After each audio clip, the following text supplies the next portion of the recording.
ช่วงนี้เรามีศิลปินนักร้องจากสปป.ลาวนะครับผมก่อนที่จะพบกับฝนธนสุนทรพบกับบุญทวีศรีคำม่วนจากสปป.ลาว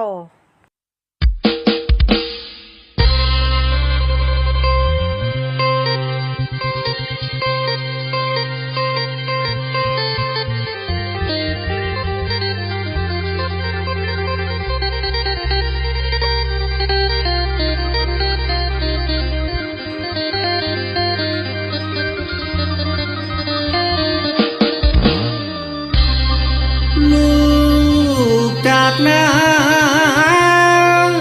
มาใกล้บ้านโอ้มาเข้าสู่นอวงการจึงลาบ้านนอลาทินละใจทวินมาหับใส่โอ้ยอยู่ไทยพี่แม่นละต่างแดนนอแฟนนอโอ้ยนี่นอ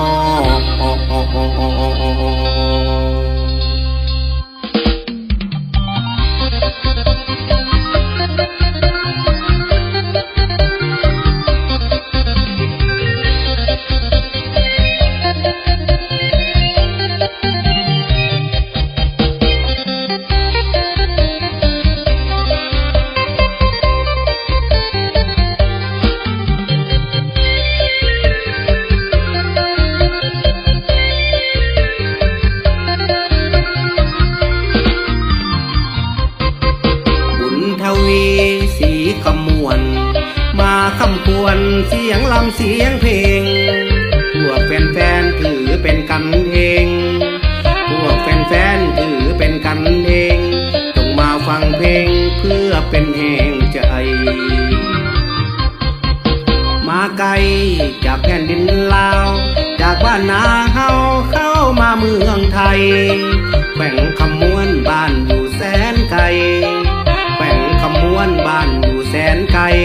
แฟนเพลงลาวไทยจงช่วยเสียให้ทีใจดวงนี้มีความหวังตั้งต่อใจดวงนี้มีความหวังตั้งต่อยกมือนบจอก็ขอท่านให้ช่วยเสีย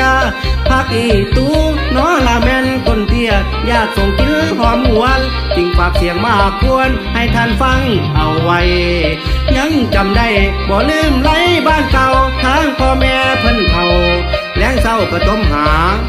ลูกนี่นาได้มาอยู่เมืองไทยแต่ว่าทางหัวใจยังคิดน้ำหนอทางบ้าน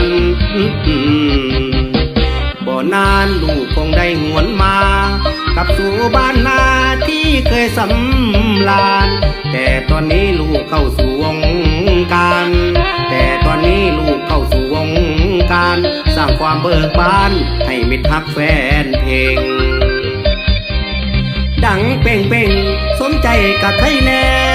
ดังเป่งเป่งสมใจกับใครแน่ย้อนมีใจหักแท้จึงมาโอ้ยลำเสียจำให้ลูกเดินดังไก่แฟนหมอลำลาวไทยให้สวยเสียแน่เด้อท่าน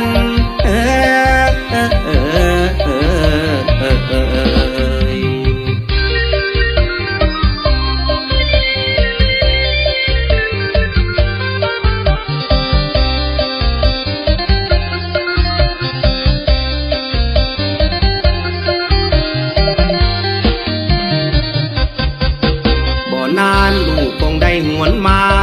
กลับสู่บ้านนาที่เคยสำราญแต่ตอนนี้ลูกเข้าสู่วงการแต่ตอนนี้ลูกเข้าสู่วงการสร้างความเบิกบานให้มิตรฮักแฟนเพลงดังเป่งเป่งสมใจกับใครแน่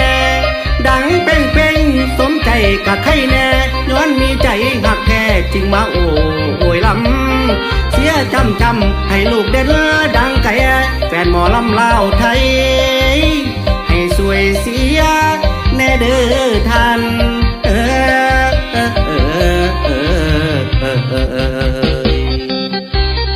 บุญทวีวันแฟนผลงานแต่งของอาจารย์ทองดำกองดวงดีเจ้าของผลงานเพลงกฐินลืมถิ่น